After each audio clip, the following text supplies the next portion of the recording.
ఎంత పచ్చి దగాకోరులు అంటే వీళ్ళందరూ కూడా. మరీ ప్రత్యేకించి చంద్రబాబు నాయుడు గారు 40 ఏళ్ళ ఇండస్ట్రీ అని చెప్తాడు. ఆయన నిన్న ఢిల్లీ వెళ్ళాడు. వెళ్ళి ఆయన చెప్తాడు ఎంత పచ్చి పాపం అంటే, ఆంధ్రప్రదేశ్ రాష్ట్రంలో తల్లికి వందనం అనే ప్రోగ్రాం జరుగుతుందని చెప్తున్నాడు. ఇంతకన్నా దగా ఇంకోటి ఉంటుందా అని అడుగుతున్నాను. మీడియాకి, ఢిల్లీ మీడియాకి చెప్తున్నాడు. ఎందుకంటే వాళ్ళు అక్కడ ఉంటారు, మనం ఏదో ఒకటి అడ్వర్టైజ్మెంట్ ఇవ్వచ్చులే ప్రభుత్వం తరఫున, ఏది కావాలంటే అది మనం చెప్పింది వాగింది రాసేస్తారులే అని చెప్పని, అమ్మకు వందనం ఆంధ్రప్రదేశ్ రాష్ట్రంలో అమలు చేస్తున్నామని చెప్పి ఆయన నిన్న మాట్లాడతాడు. అందుకే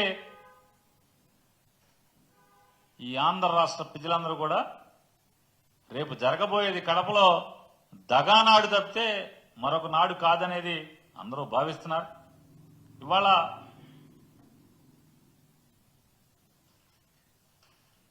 ఆంధ్రప్రదేశ్ రాష్ట్రంలో ఒక్కటంటే ఒక్క ప్రజా సంక్షేమ కార్యక్రమం, ఒక్కటంటే ఒక్క కొత్తగా వీళ్ళు జగన్మోహన్ రెడ్డి గారు ప్రారంభించి లేకపోతే ఆయన ఎంఓఏలు చేసుకుని ఆయన శంకుస్థాపన చేసినటువంటి కార్యక్రమాలు తప్పితే, అభివృద్ధి కార్యక్రమాలు తప్పితే ఒక్కటంటే ఒక్క కార్యక్రమం కూడా ఈ సంవత్సర కాలంలో వీళ్ళు ప్రారంభించకపోవటం, వీళ్ళ ఎమ్మెల్యేలు వీళ్ళ బీఫారం ఇస్తే గెలిచినటువంటి ఎమ్మెల్యేలే ప్రజల మధ్యకి వెళ్ళలేకపోతున్నాం, మా మొహం చూపించలేకపోతున్నాం, అభివృద్ధి కార్యక్రమాలు ఏమీ చేయలేకపోతున్నాం, ప్రజలు అడిగిన పనులు చేయలేకపోతున్నాం, సిగ్గేస్తుంది, మీరు ఇక మనకు డబ్బులు ఇవ్వలేము, నిధులు ఇవ్వలేమని చెప్పి మీరు చెప్పేస్తే ప్రజల దగ్గరికి వెళ్ళి మీరు మోసపోయి మాకు ఓటేశారు, మాకు ఓటేసి మీరు దగా చెందారు అని చెప్పి చెప్పుకుంటాను ప్రజలకి అని చెప్పని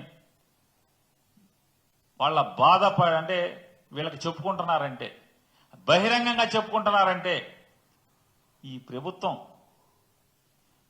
వీళ్ళు సంపాదించుకుంటాకి తప్పితే, వీళ్ళ ముగ్గురు సంపద సృష్టించుకుంటాకి తప్పితే, ప్రజల సొమ్ముతో హెలికాప్టర్లో ప్రత్యేక విమానాల్లో ఊరేగటం తప్పితే, లేదా హెలికాప్టర్లోనో విమానాల్లోనో సుమారుగా నెలకి 6-7 కోట్లు ఖర్చు పెట్టి కాయగూరలు ఇంటికి తెచ్చుకోవటం. చంద్రబాబు నాయుడు గారు ఇంటికి కాయగూరలు కావాలంటే విమానం వేసుకెళ్లి తెచ్చుకుంటున్నాడు. హెలికాప్టర్ విమానం వాడి ఇంటికి కాయగూరలు తెస్తాడు. ఇంట్లో ఏ కూరలు కావాలో ఏ కూరలో ఆయన గుర్తుంటాయి.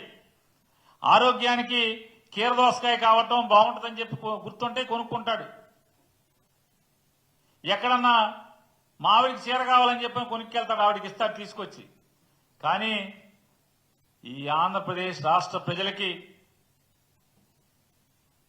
జగన్మోహన్ రెడ్డి లాగా నేను అప్పులు చేసి పథకాలు అమలు చేయను, సంపద సృష్టించి జగన్ అప్పు చేసి 10 రూపాయలు మీకు ఇస్తే నేను సంపద సృష్టించి ఏ అప్పు చేయకుండా 15 రూపాయలు ఇస్తానని కోతలు కోసినటువంటి చంద్రబాబు నాయుడికి ఆ కోతలు గుర్తుకురావు.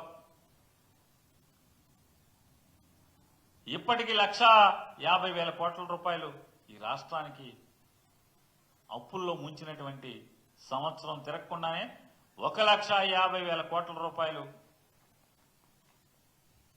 అప్పులు కుప్పలోకి కూర్చున్నటువంటి పరిస్థితులు మనం చూస్తే, జనం సొమ్ముతో సోకులు చేసుకోవటం, జనం సొమ్ముతో